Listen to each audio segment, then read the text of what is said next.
Siyempre po sa lahat ng aking mga subscribers, followers at mga viewers, hayaan niyo pong ipaabot ko ang aking mapagpalang pagbati sa inyong lahat na sana manawari ay ligtas kayo sa anumang uri ng kapahamakan, ligtas kayo sa anumang uri ng mga sakit at mga malaking problema sa buhay, bagkus ang darating sa inyo ay swerteng walang katapusan.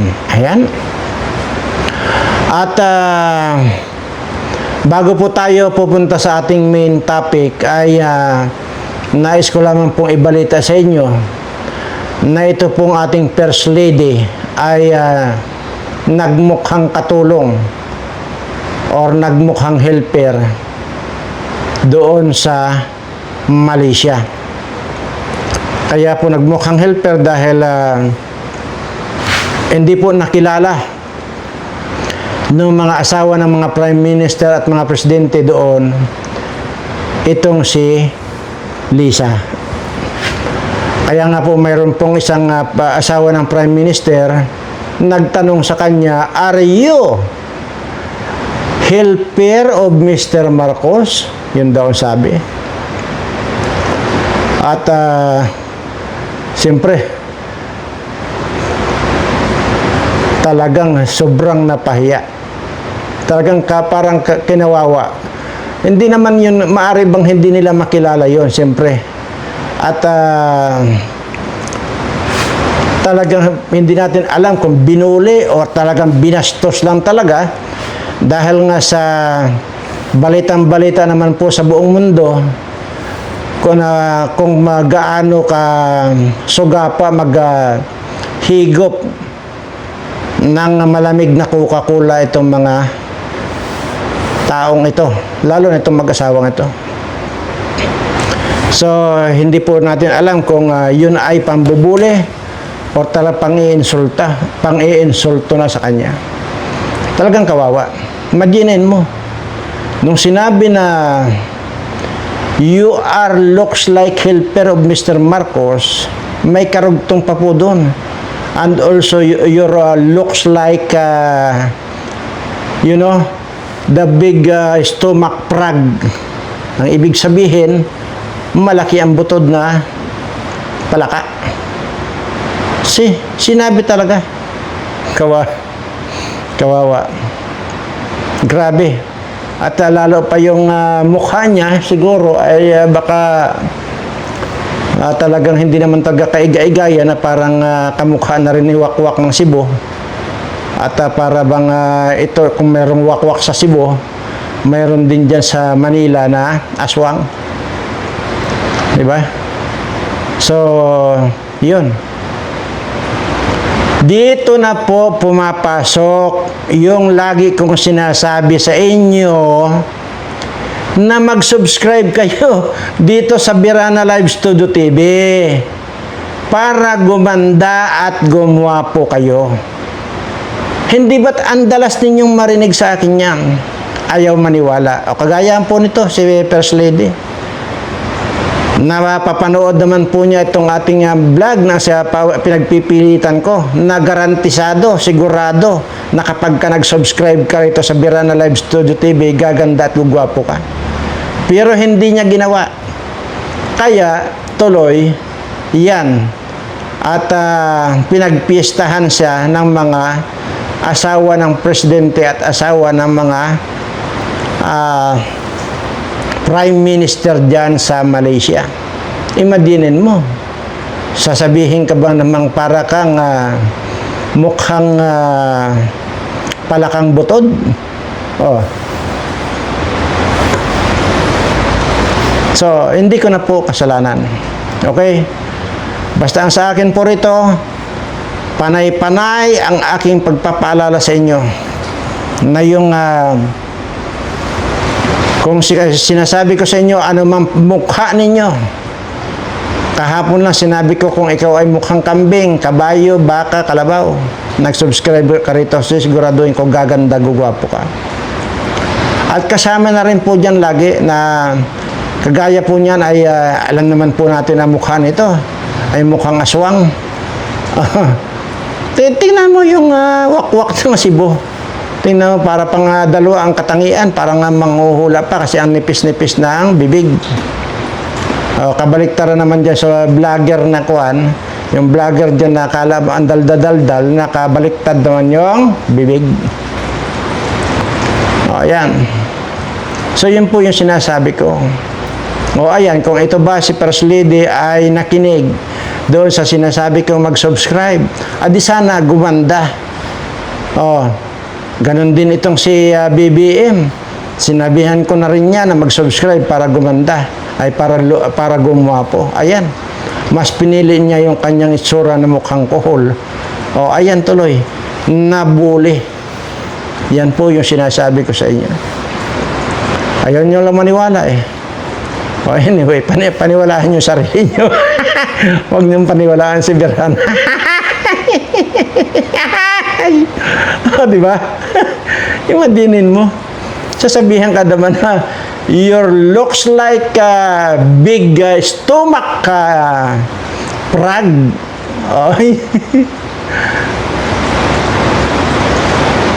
Madinin mo kung tatagalugin mo. Ay isa kang para kang kung titingnan isa kang butod na palaka.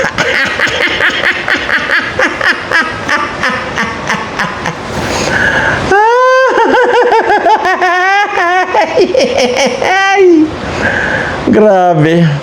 Yun po. Pero hindi ko na po kasalanan. Dahil alam niyo naman po, ulit-ulit ko sinasabi yan. Kung inyo pong mapanood, mabasa yung comment po dyan ng isang subscriber natin. Totoo naman po talaga yung sinasabi mo, sir.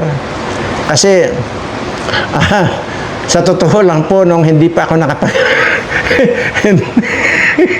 hindi pa ako nakapag-subscribe sa iyo,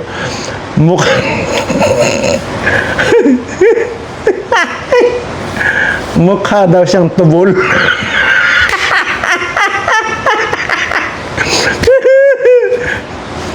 Pero nung nakapag-subscribe na po, sobrang gwapo na raw po talaga niya. So,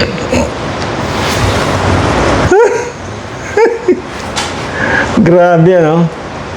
Pero, sige lang. Iyon naman po ay walang sapilitan yung ating sinasabi rito. Sabi ko nga na bagay, may mga tao naman kasi na pinapanindigan nila yung kanilang sariling kanila. Yung tinatawag na I love my own. Ayan. So, baka naman na kontento na sila o maganda na sa kanilang paningin yung mukha silang aswang, ay hindi natin masisisi. Kaya, hindi na kailangan nga talaga mag-subscribe kasi dito, pag nag-subscribe talaga, kung mag-aala prinsesa ka. Anong sinabi ni Princess Diana? Nako, wala yan. Yun ang sinasabi ko, ayun, kung tingnan nyo ito ha, ito na yung leksyon na ayaw makinig sa akin. Yan na yung napala mo, AFL. Kasi kung nakinig ka lang, hindi ka siya nabuli. Anyway, tapos na po tayo dyan. Dito na po tayo sa seryosong usapan. Di po ba sa Channel 7 ay may balita na naman na nag-smuggle nung yun, yung fishball. At saka fishball yung diniklara, pero yung loob ng container, yung mga frozen breast chicken or manok, karne ng manok. Ayan. Anong sinasabi ni Matchen? Ay nilalaso na tayo. Yan. Yan po yung sinasabi ko. Paulit-ulit lang po ito. Wala po akong pakialam doon sa hindi naniniwala sa akin. Kasi kaya ko lang po ibinobroadcast ito dahil dito po sa mga subscriber ko. Ngayon, kung gusto ko nyong masakop dito sa aking pagpapaalala, ay may mag-subscribe na rin po kayo para malaman po ninyo at yung mga darating pang mga nakakatakot at nakakadiri na mga pagkain na galing sa China. Yan po yan. Nasabi ko na po dati sa inyo, pagka kayo po ay nakakita sa palengke ng malalaking sibuyas at makikinis na carrots at malalaki at magaganda, huwag na po kayong bumili na yun kasi galing pong China yan. Wala naman pong iba, pinanggagalingan ay China lang talaga eh. Di po ba? Nakakalason po talaga yan. Doon sa sinabi naman ni Kiko Matching na talagang nilalason na tayo ng China, aba ay agree ako doon 100%. Kahit na hindi ako agree sa pagmumukha nitong si Kiko Pangilinan. Isa rin yan na sinabi ko na yan, mag-subscribe. Siguro, gusto nyo nakikita yung pagkabudlat ng mata niya at saka yung buhok niya na may pa-style pa na may puti dito na parang ipot ng kalapate. Di yun. Okay lang yun. Pero sa sinabi niya na nilalaso na tayo ng China, totoo yun. At yun po yung sinasabi ko. Paulit-ulit lang po sinasabi ko ito. At hindi po ako magsawa na uulit-ulitin ito, lalo na kung ang kapakanan nito ay dito sa mga subscriber ko. Kabi-kabila na po yung mga smuggling. Naglipanan na rin po yung mga smuggler. Kaya lahat po yan, ultimo yung pang mga kwan, ultimo yung mga laruan ng bata, lalo ngayon magpapasko.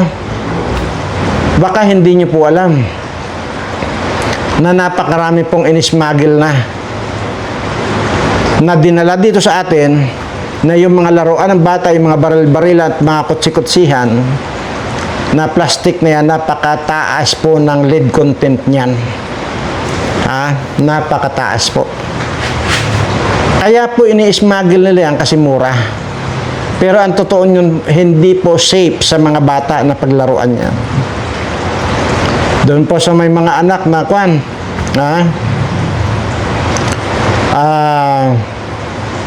mga bata pa na kailangan pa nilang bigyan ng mga laruan na ganyan, wag na po kayong bumili dyan sa Divisoria. Wag nyo na pong intindihin kung ang presyo kumpara doon sa mga legal na mga store like SM or ano pa mang mga department store or supermarket halimbawa. Wag na po kayong manghinayang doon. Hindi na po kayo nakakasiguro kung ano pong klase or baka nakakalaso naman sa inyong mga anak yung mga binibili ninyo na mura. Mura pero napakadelikado po sa inyong mga anak.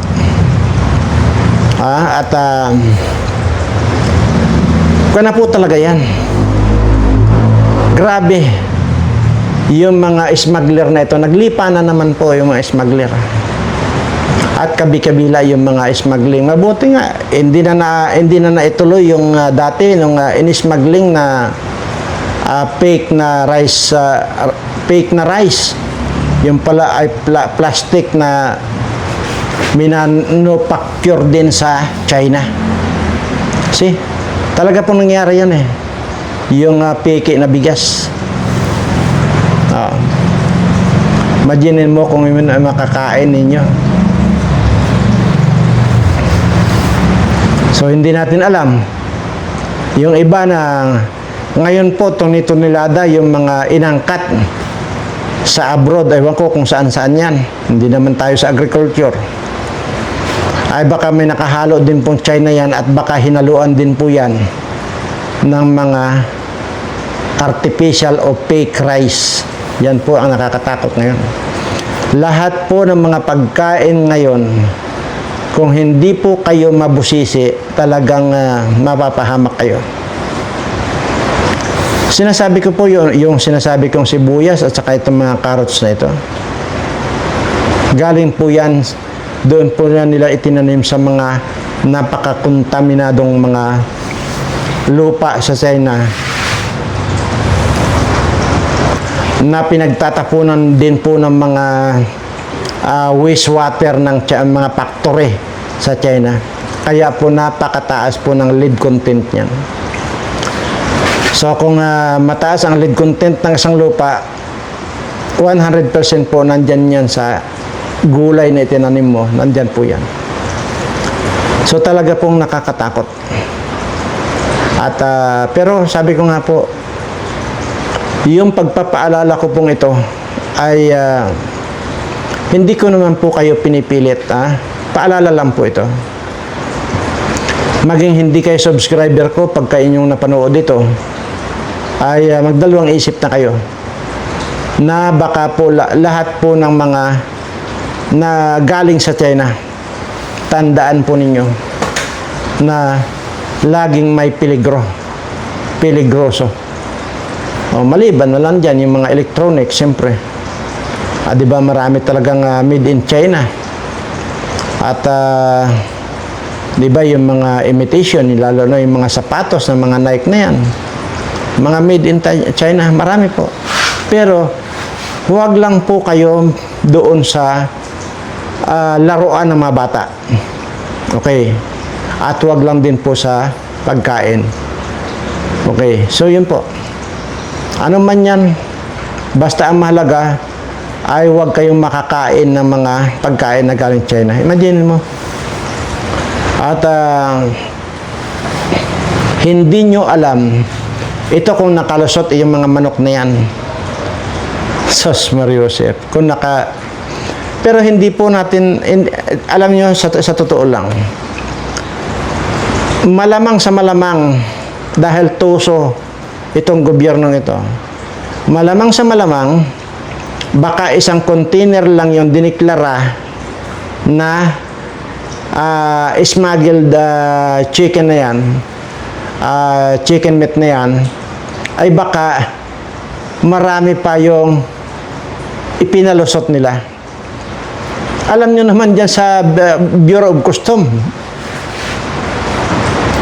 pagka may padulas ka dyan, sige, go. Paano na?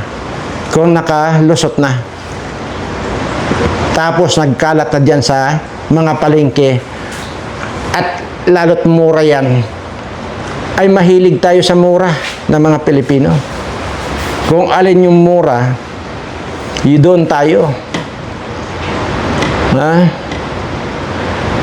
Ewan ko lang kung sa totoo lang po, yung mura na binibili ninyo, sinasakripisyo nyo yung inyong kaligtasan. Sasabihin nyo, nasasabi mo lang yan, Mr. Birana, kasi hindi ka naman kumakain ng mga ganyan. At isa pa, ay kaya mong bumili doon sa mga sigurado na mga nagtitinda. Hindi po doon sa ganun. Hindi po yun. Huwag nyo pong isipin na ganun. Huwag nyo pong pangatwiranan. Halimbawa na lang natin, doon sa legal na tindahan na mayroong inspection talaga, na-inspect talaga yan. Halimbawa na lang natin ang karne, halimbawa doon ay 40. 1 kilo at yung galing China na nakakalason ay 20. Ayun po binibili natin eh. Mahilig po tayo sa mura. Pero hindi ko naman po kayo masisisi doon.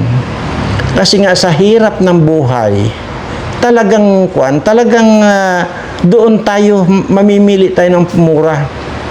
Pero ito po maging wise tayo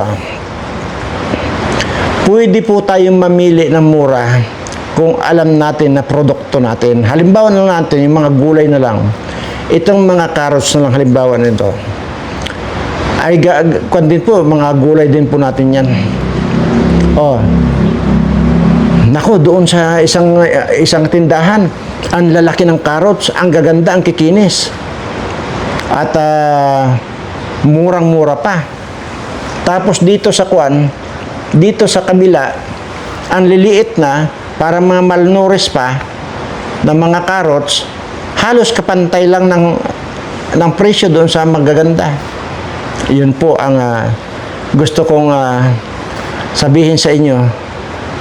Mas sigurado po kayo rito sa mga maliliit na ito na produkto natin. Sigurado po kayo dyan. kisa doon sa magaganda nga na kontaminado naman. Yun po ang gusto kong ituro sa inyo. Huwag niyo pong isakripisyo. Dahil kung inyo pong napapansin na napakarami na pong nagkakakanser ngayon dahil dyan sa mga pagkain na galing China, at isa pa, yung bakuna ng COVID-19 na yan. Yan ang numero 1. Oh. Ano ba yung kay Janet Garin dati na dingback siya? Hindi po ba ang dami-daming namatay na mga bata? Oh. Yung mga nakasurvive doon, sigurado na hindi man sila namamatay ngayon, nagde-develop na ng cancer yan. Talagang kwan po. Grabe, lahat po yan. Imagine mo, dinaan sa mga bako-bakuna. Pero ang kapalit noon, cancer. Yun po, doon po ako nalulungkot kasi halos lahat ng mga tao talaga ay nagpabakuna. Kasi nga po, una, talagang ginipit po talaga ng gobyerno na para magpabakuna ang mga tao kahit ayaw. Anong panggigipit? Hindi ka makalabas ng bahay. Hindi ka makasakay ng tren, hindi ka makasakay ng kung ano diyan. Hindi makapasok sa restaurant, hindi ka makapasok kung saan mga kung wala kang ipakitang vaccine ID. Di ba't panggigipit 'yon? Kaya lahat talaga ng tao halos ay na-injeksyonan ng lahat ng bakuna na yan. Kaya nga po ang cancer, ilang taon na? 2 taon na nakalipas, 3 taon na nakalipas. Ngayon, nagde-develop na ng cancer sa mga tao na nabakunahan. Kaya naman, inuulit ko lang po, doon po sa lahat ng mga nabakunahan, sabi ko nga po sa inyo, bagamat parang hindi kaya ng mga iba, ako halos hindi ko kaya yan eh, yung kalamansi, kakainin ko, lalaway na agad ako, asim. Pero tiisin nyo po. At hindi naman po yung buong kalamansi, di ba may hiko naman yun, may ngipin-ngipin naman yun. Halimbawa, pag nag-opisina kayo, o nangangasim tuloy ako, or kung saan kayo pumunta, isa-isa lang po. Halimbawa, maya-maya, kain ka. Biglaan na lang. Ganun po. Lahat po ng maasim, kainin nyo ng kainin. At yan po yung magpipigil sa inyo na magkaroon ng mag-develop ang cancer.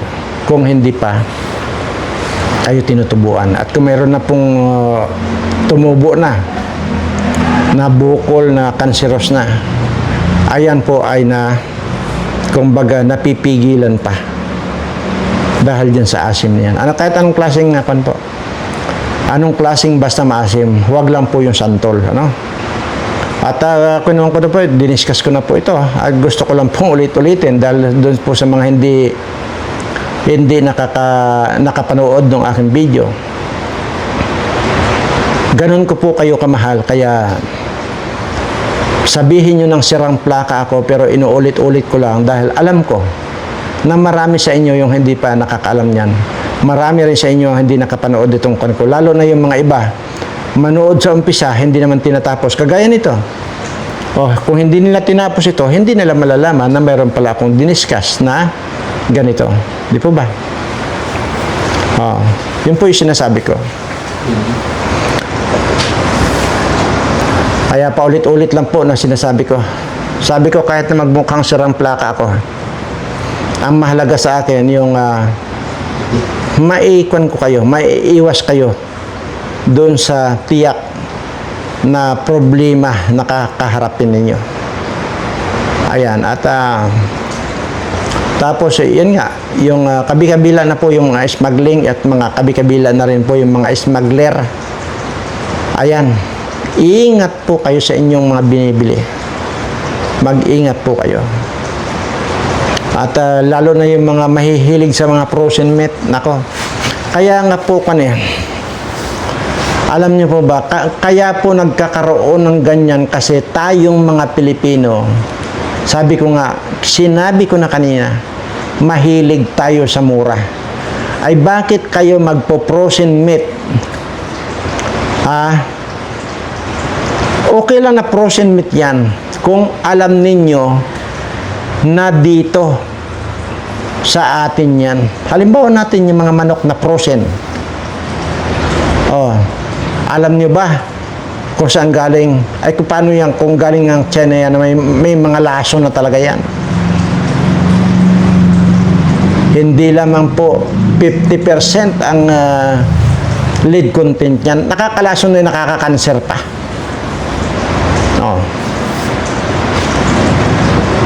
Ang sinasabi ko rito, huwag kayong bumili ng frozen meat hanggat hindi ninyo alam or kakilala yung pinanggalingan yan. Halimbawa na natin,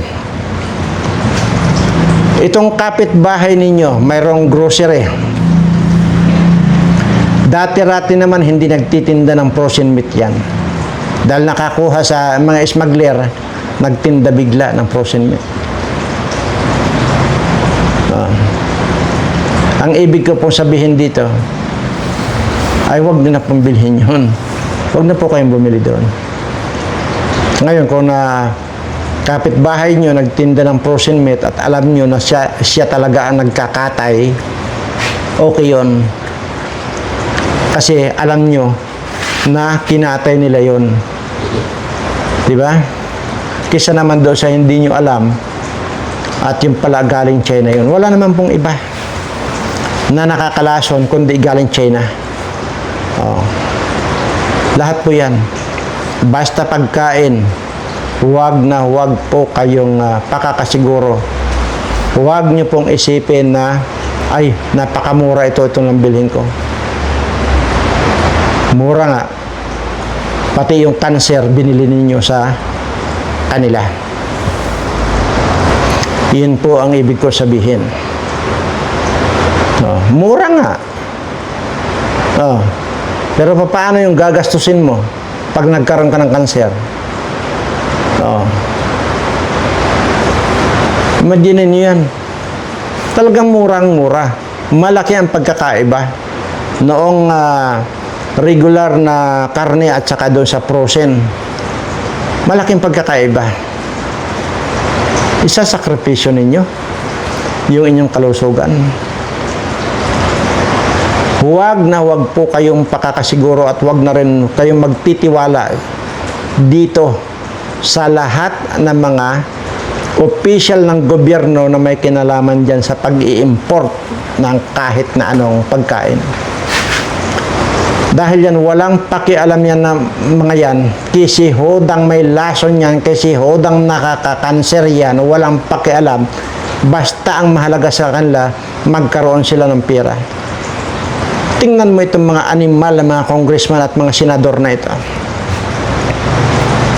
Hindi baling lumangoy na sa baha itong mga kababayan natin. Ang mahalaga sa kanila, nakapagnakaw na sila ng bilyon-bilyon.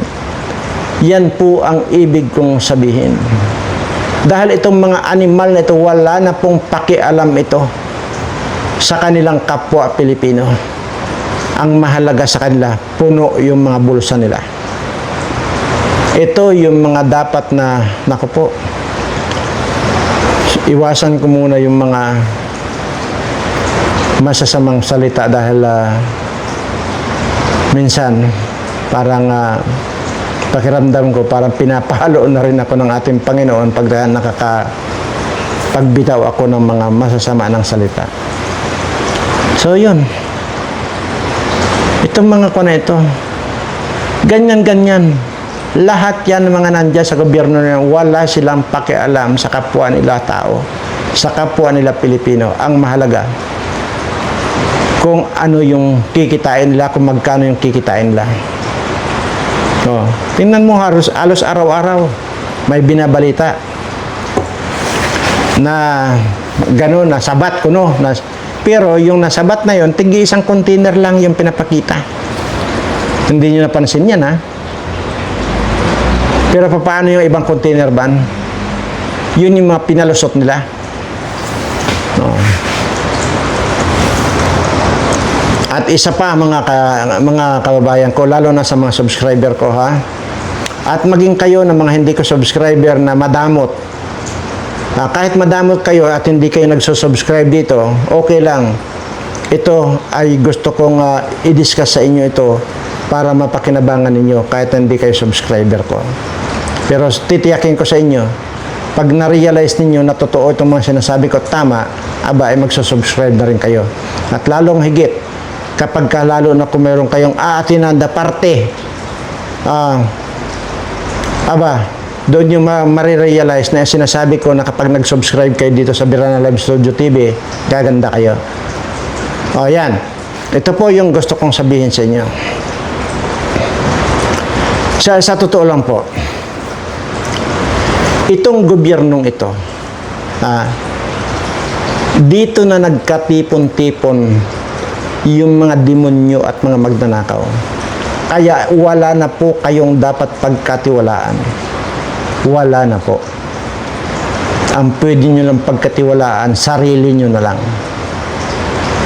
Tiis-tiis lang po muna kayo doon sa halimbawa yung marami po dyan na alam ko yung mga nagkakatay-katay ng gusto ng karne. Yung mga nagkakatay talaga, yung katayan talaga, doon kayo po bumili. Hindi yung sa mga frozen meat na hindi nyo alam na galing palang China yan. Gusto ko lang po ipagdiinan sa inyo. Lahat po ng pagkain na galing China nakamamatay. Nakakakanser yan. Okay lang po yung mga ibang bagay. Halimbawa, kagaya yan, marami naman. Sabi ko, nabanggit ko na kanina, mga sapatos na yan, mga sinturon na yan. Okay lang po yan. At mga uniforme ng bata na yan, okay lang po. Pero yung pagkain na po yan eh. Pinapasok mo yun sa kantawan mo. Cancer po ang aabotin niya. Paulit-ulit na lang, paulit-ulit.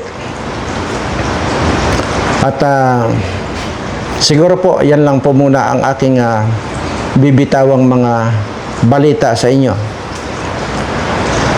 Hanggat hindi ko po kasi na ibubulalas o nasasabi sa inyo, hindi po ako nakakatulog niyan.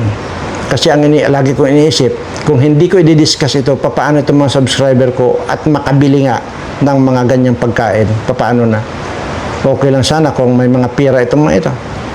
Ay, wala rin, hindi kagaya kay Buying na operahan at 5 operasyon ang pinagdaanan, may leukemia pa, buhay pa hanggang ngayon. Pero, pupugak-pugak na rin po yan. At baka anumang oras mo lang ngayon ay baka mag-goodbye Philippines na rin po yan. So maraming salamat po sa lahat po ng nakapanood ng video ito. Lalo na po dito sa aking mga subscriber. Iisa lamang po yung gusto kong sabihin sa inyo. Maliban po doon sa suswertihin kayo. Dahil nandito kayo sa Birana Live Studio TV, ang isa pa pong sasabihin ko, walang hanggang pasasalamat. Mahal na mahal ko po kayong lahat. Salamat po.